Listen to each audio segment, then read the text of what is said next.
Hello friends, कैसे हैं आप सब। उम्मीद करता हूँ अच्छे ही होंगे। तो चलिए आज हम लोग शुरू करते हैं आज हमारा नया टॉपिक, जिस टॉपिक का नाम है इलेक्ट्रोमैग्नेटिक इंडक्शन। और इसी के साथ हम लोग गैल्वेनोमीटर के बारे में भी थोड़ा सा जानेंगे कि गैल्वेनोमीटर काम कैसे करता है। ठीक है, तो यहाँ पर इलेक्ट्रोमैग्नेटिक इंडक्शन हमारा पहला टॉपिक है। तो सबसे पहला टॉपिक हमारा ये उठता है कि what is electromagnetic induction. Electromagnetic induction क्या होता है? तो अगर आसान भाषा में मुझे डिफाइन करना हो तो मैं ये कहूँगा कि the production of electricity from magnetism is called electromagnetic induction. ठीक है, विद्युत का उत्पन्न होना, प्रोड्यूस होना, विद्युत का उत्पन्न होना चुंबकत्व की मदद से यानी मैग्नेटिज्म की वजह से, उस प्रक्रिया को, इस प्रोसेस को, इस फेनोमेना को हम इलेक्ट्रोमैग्नेटिक इंडक्शन कहते हैं। फिर से सुनिए, the phenomena where current is induced due to relative motion between a coil and a magnet is called electromagnetic induction। एक ऐसी फेनोमेना, एक ऐसी प्रक्रिया जहां पर विद्युत उत्पन्न होती है, करंट इंड्यूस्ड होती है रिलेटिव मोशन होने की वजह से। किसके बीच में रिलेटिव मोशन? तो कॉइल और मैग्नेट के बीच में रिलेटिव मोशन होने की वजह से अगर विद्युत उत्पन्न होती है तो इस फेनोमेना यानी प्रक्रिया को हम इलेक्ट्रोमैग्नेटिक इंडक्शन का नाम देते हैं। ठीक है, अब यहाँ पर आप देख सकते हैं कि आपके पास एक कॉइल है। ठीक है, ये कॉइल जो है सोलेनॉइड के आकार का है, सोलेनॉइड है ये, क्योंकि यहाँ पर नंबर ऑफ टर्न्स हैं। ओके, अब इस कॉइल को आप देख सकते हैं कि एक क्लोज सर्किट है और इसके साथ गैल्वेनोमीटर नाम की एक डिवाइस को जोड़ी गई है, नीचे जोड़ा गया है। गैल्वेनोमीटर क्या करता है? तो उस सर्किट में प्रोड्यूस होने वाली, इंड्यूस्ड होने वाली करंट को डिटेक्ट करता है गैल्वेनोमीटर, और इसके साथ ही आपको उसकी डायरेक्शन फाइंड करने में भी मदद करता है। अपने डिफ्लेक्शन की मदद से वो हमें ये बता देता है कि इलेक्ट्रोमैग्नेटिक इंडक्शन की वजह से प्रोड्यूस होने वाली करंट जो है उसकी डायरेक्शन आखिर किस तरह है। जब आप किसी मैग्नेट को उस कॉइल के पास में लाते हैं तो हमारे कॉइल और मैग्नेट के बीच में रिलेटिव मोशन हो रहा है। यहाँ पर हमारी जो कॉइल है वो फिक्स्ड है और जो मैग्नेट है वो मोशन कर रहा है। एरो से आपको पता चल रहा है कि मोशन जो है वो इनवर्ड है, कॉइल के अंदर आ रहा है। तो जब भी कोई मैग्नेट कॉइल के अंदर की तरफ आ रहा है, कॉइल के पास आ रहा है, तो वहाँ पर करंट इंड्यूस्ड हो रही है। और आप देख सकते हैं कि यहाँ पर गैल्वेनोमीटर की डिफ्लेक्शन राइट डायरेक्शन में हो रही है।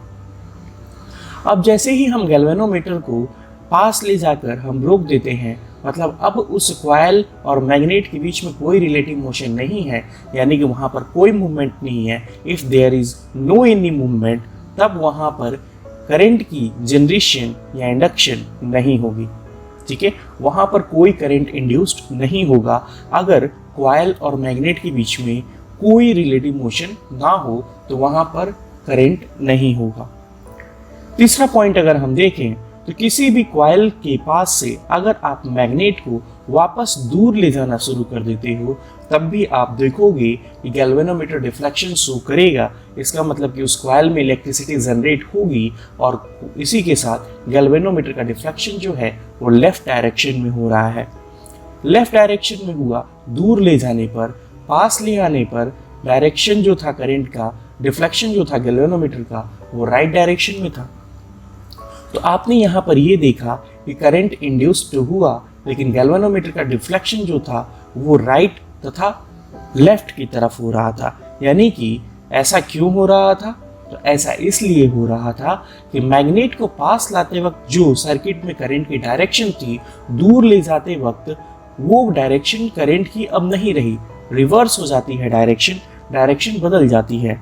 अगर उस सर्किट में करंट की डायरेक्शन पहले क्लॉकवाइज थी तो बाद में एंटी क्लॉकवाइज हो जाएगी। अगर राइट से लेफ्ट की तरफ जा रही थी तो लेफ्ट से राइट की तरफ जाने लगेगी। यहाँ पर करंट की डायरेक्शन रिवर्स हो गई, और रिवर्स यहाँ पर क्यों हुई? क्योंकि यहाँ पर मैग्नेट का जो मोशन है उसकी डायरेक्शन भी बदल गई। पहले फॉरवर्ड था, अब जो है बैकवर्ड है। अब यहाँ पर किसी भी कॉइल के अंदर, किसी भी सोलेनॉइड के अंदर, स्ट्रेट कॉइल के अंदर अगर इलेक्ट्रिसिटी जनरेट हो रही है, अगर इलेक्ट्रिसिटी जो है इंड्यूस्ड हो रही है, तो वहाँ पर उसकी स्ट्रेंथ यानी मैग्नीट्यूड किन किन बातों पर डिपेंड करता है। किसी भी सर्किट में जनरेट होने वाली इलेक्ट्रिसिटी को बढ़ाया जा सकता है। कैसे बढ़ाया जा सकता है? तो पहली बात सुनिए, increasing the turns of coil, number of turns of coil. अगर हम जो सोलेनॉइड ले रखे हैं अगर उसमें मौजूद नंबर ऑफ टर्न्स को अगर हम बढ़ा देते हैं तो वहाँ पर करंट का इंडक्शन भी ज़्यादा होता है। दूसरी बात, increasing the strength of magnet. अगर हम वहाँ मौजूद मैग्नेट जिसका मोशन हम करा रहे थे, यहाँ पर ध्यान दीजिएगा कि जो कॉइल था वो रेस्ट था, यानी रुका हुआ था, फिक्स था, और जो आपका मैग्नेट है उसका हम लोग मोशन करा रहे थे। यह भी हो सकता था कि हम मैग्नेट को फिक्स करा दें और कॉइल का मूवमेंट कराएं। दोनों तरीकों से बिजली उत्पन्न होगी, लेकिन आप कभी ऐसा ना करें कि दोनों का मूवमेंट एक साथ कराएं कि उनके बीच में कोई रिलेटिव मोशन रहे ही नहीं, तब वहाँ पर करंट का इंडक्शन नहीं होगा। क्योंकि अगर दोनों एक साथ एक ही डायरेक्शन में एक ही स्पीड से अगर मूव करते हैं तो मैग्नेट और कॉइल दोनों एक दूसरे के रिस्पेक्ट में रेस्ट में होते हैं, उनके बीच में कोई रिलेटिव मोशन नहीं होता है, तो वहाँ पर कोई करंट का जनरेशन नहीं होगा, करंट का इंडक्शन नहीं होगा। तो यहाँ पर अगर हम किसी मैग्नेट की स्ट्रेंथ को अगर हम बढ़ा देते हैं, यानी कोई बड़ा स्ट्रॉन्गर मैग्नेट हम ले लेते हैं, तो वहाँ पर करंट जो इंड्यूस हो रही है उसका अमाउंट भी इंक्रीज कर जाता है। इसी के साथ ही अगर इन दोनों के बीच में, कहने का मतलब अगर कॉइल और मैग्नेट के बीच में जो रिलेटिव मोशन था अगर उसकी स्पीड बढ़ जाए, यानी कि तेजी से हम पास लाएं और तेजी से दूर लाएं, तो उस कंडीशन में भी आप इंड्यूस्ड होने वाली करंट को इंक्रीज कर सकते हैं। Last but not the least, increasing introducing a soft iron core in the coil. अगर हम उस कॉइल के कोर में अगर हम सॉफ्ट आयरन कोर को यूज करते हैं, ठीक है, अगर उस कॉइल के अंदर बीचों बीच अगर हम एक सॉफ्ट आयरन कोर को रख देते हैं, तो सॉफ्ट आयरन कोर को रखने की वजह से भी करंट जो इंड्यूस्ड हो रही है वो इंक्रीज कर जाती है। तो यहाँ पर आपने कुछ 4 स्टेप्स आपने देखे जो आपको ये बताता है कि करंट कैसे इंड्यूस्ड होती है। अब इसी के साथ हम यहाँ पर गैल्वेनोमीटर की बात करते हैं कि रियलिटी में गैल्वेनोमीटर कैसे दिखता है, क्योंकि अभी आपके सामने गैल्वेनोमीटर का सिंबल है। गैल्वेनोमीटर रियलिटी में कैसे दिखता है, वो मशीन कैसी होती है, उसकी सुई यानी निडल जो होती है वो यूजुअली कैसे किन जगहों पर होती है, नॉर्मल पोजीशन पे, और जब डिफ्लेक्शन होता है तो राइट और लेफ्ट की तरफ जाने का क्या मतलब है। आपके सामने जो डिवाइस मौजूद है, जो इंस्ट्रूमेंट हमने आपके सामने रखा हुआ है, अब आप यहाँ पर देख सकते हैं कि जो गैल्वेनोमीटर है, गैल्वेनोमीटर की सुई जो है वो 0 से थोड़ी सी पहले है, तो इसका मतलब ये कि वहाँ पर गैल्वेनोमीटर में एरर है। अब इस एरर को एडजस्ट करने के लिए पर आप स्क्रू ड्राइवर का यूज़ करके आप इसकी एरर को ख़त्म कर सकते हैं और इसकी निडल को वापस 0 पर ला सकते हैं, एरर को करेक्ट कर सकते हैं यहाँ से। इसी के साथ आपके सामने जो है एक बैटरी एलिमिनेटर हमने रखा है। बैटरी एलिमिनेटर से तो आप पहले से ही परिचित हैं, पहले भी आपने बैटरी एलिमिनेटर को देखा है। तो हमारे पास बैटरी एलिमिनेटर और एक गैल्वेनोमीटर, 2 डिवाइस मौजूद है, 2 इंस्ट्रूमेंट हमारे पास मौजूद है। आपको पता है कि बैटरी एलिमिनेटर का काम क्या होता है? तो बैटरी एलिमिनेटर का काम होता है डीसी करंट देना आपको, और वो आप चाहो तो 2 वोल्ट, 4 वोल्ट, 6 वोल्ट, 12 वोल्ट तक की डीसी करंट आप इसे निकाल सकते हो। और ये बैटरी एलिमिनेटर जो है एसी करंट पे काम करता है। ओके, अभी हमारे पास 2 वायर है, आप देख सकते हैं 2 वायर है हमारे पास, 2 कॉपर की वायर है। अब इन 2 कॉपर की वायर को हम लोग एक एक करके बैटरी एलिमिनेटर से कनेक्ट करेंगे। एक को हम रेड वाले पॉइंट से कनेक्ट करेंगे और उसी के साथ दूसरे वाले को हम ब्लैक वाले पॉइंट से कनेक्ट करेंगे। लीजिए, हमने इनको कनेक्ट कर दिया। रेड वाले पॉइंट से हमने एक वायर को कनेक्ट किया और ब्लैक वाले वायर से हमने दूसरे को कनेक्ट कर दिया। रेड वाले का मतलब है प्लस और ब्लैक वाले का मतलब है माइनस। अब हम यहाँ पर जो वायर का दूसरा सिरा है, 2 वायर के जो दूसरे सिरे हैं, उसे हम गैल्वेनोमीटर में कनेक्ट करेंगे। गैल्वेनोमीटर का भी 2 पॉइंट आप लोगों को देखने को मिल रहा है, एक रेड वाला यानी प्लस पॉइंट और दूसरा जो है ब्लैक वाला जो कि है माइनस पॉइंट। अभी हमने रेड वाले को वायर के साथ कनेक्ट कर दिया, प्लस पॉइंट को रेड वायर को हमने कनेक्ट कर दिया।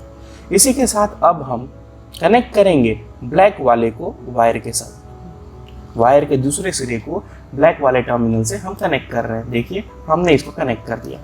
अभी हमने कनेक्ट कर दिया, थोड़ा सा इसको टाइट भी कर देते हैं, ठीक है। चलिए, तो अभी आपके सामने गैल्वेनोमीटर है, हमने बैटरी एलिमिनेटर से वायर को इसे कनेक्ट कर दिया है। अब हम देखते हैं क्या होता है। जैसे ही आप बैटरी एलिमिनेटर में करंट फ्लो कराओगे, ठीक है, तो हम देखेंगे कि गैल्वेनोमीटर में क्या चेंज आएगा। तो हमारे पास ऑन ऑफ की स्विच है, हमने लीजिए बैटरी एलिमिनेटर को ऑन कर दिया।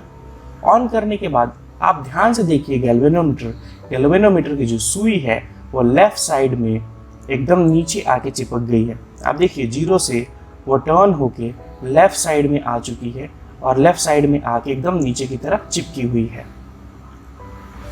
आप देख सकते हैं यहाँ पर नीचे की तरफ सुई जो है लेफ्ट साइड में आके चिपकी हुई है, जो कि 0 से हट चुकी है।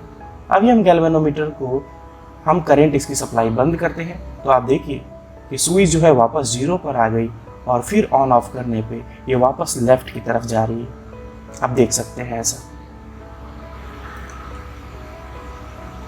अभी हम क्या करते हैं कि जो रेड वाला पॉइंट है, यानी जो प्लस वाला पॉइंट है, उसकी वायर को निकाल के माइनस वाले में कनेक्ट कर देते हैं और माइनस वाले की जो वायर है वो प्लस वाले में कनेक्ट कर देते हैं। कहने का मतलब ये कि पहले जो करंट की सप्लाई थी, ठीक है, जिस तरह से आ रही थी और हमें लेफ्ट साइड में डिफ्लेक्शन दिख रहा था, अब उसी वायर को हम उल्टा कनेक्ट कर देते हैं। प्लस वाले को माइनस वाले में जोड़ देते हैं और माइनस वाले को प्लस वाले में कनेक्ट कर देते हैं। तो हमने वायर को चेंज कर दिया, ठीक है। लीजिए हमने वायर को आपके सामने चेंज कर दिया। अभी हम क्या करते हैं कि फिर से इसमें करंट की सप्लाई कराते हैं और देखते हैं कि इस बार सुई की डिफ्लेक्शन किस तरफ होती है। तो चलिए देखते हैं। लीजिए हमने यहाँ पर बैटरी लिमिटर को ऑन कर दिया और आपने क्या देखा कि यहाँ पर जो डिफ्लेक्शन है वो राइट की तरफ डिफ्लेक्ट कर रही है। बंद करने पे वापस 0, फिर राइट, बंद किया 0, फिर क्या राइट। ओके, तो यहाँ पर आपने क्या देखा, यहाँ पर आपने वायर को चेंज कर दिया। तो वायर को चेंज कर दिया तो करंट की डायरेक्शन भी चेंज हो गई। आप देख रहे हैं पहले लेफ्ट की तरफ सुई की डिफ्लेक्शन हो रही थी, अभी राइट की तरफ सुई की डिफ्लेक्शन हो रही है। एक बार करीब से अगर आप गैल्वेनोमीटर को देखेंगे तो इसमें स्केल बना हुआ है जहाँ पर 0 पॉइंट जो है एकदम बीचों बीच है, और एक बार इसका लेफ्ट में डिफ्लेक्शन हुआ और एक बार इसका राइट में डिफ्लेक्शन हुआ। अभी हम यहाँ पर देख सकते हैं कि हमने जो वायर को कनेक्ट किया था, जो प्लस वाला पॉइंट हमने वायर को कनेक्ट किया है एक वायर को, और दूसरे वायर को हमने माइनस वाले पॉइंट से कनेक्ट किया है। इसी के साथ मैं आपको ये बात ज़रूर बता देना चाहता हूँ कि बैटरी एलिमिनेटर का जो प्लस सिरा था, मैंने पहले गैल्वेनोमीटर के प्लस सिरे यानी रेड वायर को रेड में कनेक्ट किया था और ब्लैक वायर को हमने ब्लैक में कनेक्ट किया था।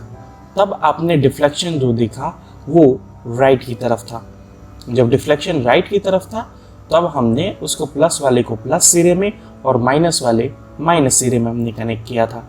अब जैसे ही हमने प्लस वाले सिरे का वायर निकाल के माइनस वाले सिरे से कनेक्ट कर दिया और माइनस वाले सिरे का वायर जो निकाल के हमने प्लस वाले सिरे से कनेक्ट कर दिया, तो अब यहाँ पर जो करंट का जो डायरेक्शन था वो चेंज हो गया।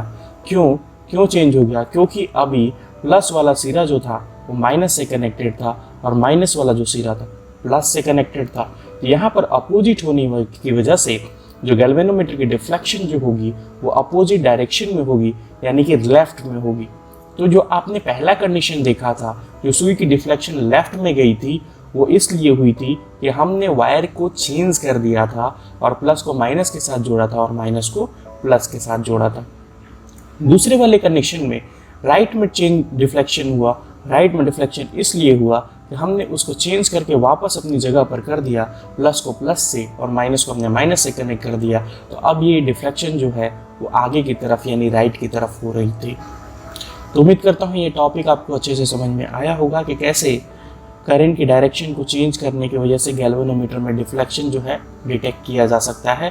कभी कभी ये लेफ़्ट की तरफ डिफ्लेक्ट करता है, कभी ये राइट की तरफ डिफ्लेक्ट करता है, कभी ये जीरो पे रहता है। तो जीरो पे रहता है तो हमें ये बताता है कि करंट का प्रोडक्शन नहीं है। लेफ़्ट की तरफ डिफ्लेक्ट कर रहा है यानी कि करंट का प्रोडक्शन है। राइट की तरफ डिफ्लेक्ट कर रहा है तभी करंट का प्रोडक्शन है।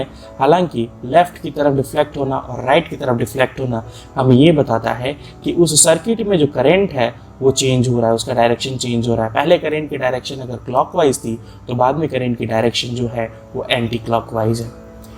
इसी के साथ ये टॉपिक जो है हम ख़त्म करते हैं, और अगर आपको ये टॉपिक पसंद आया तो प्लीज़ लाइक, सब्सक्राइब और शेयर कीजिए। Thank you.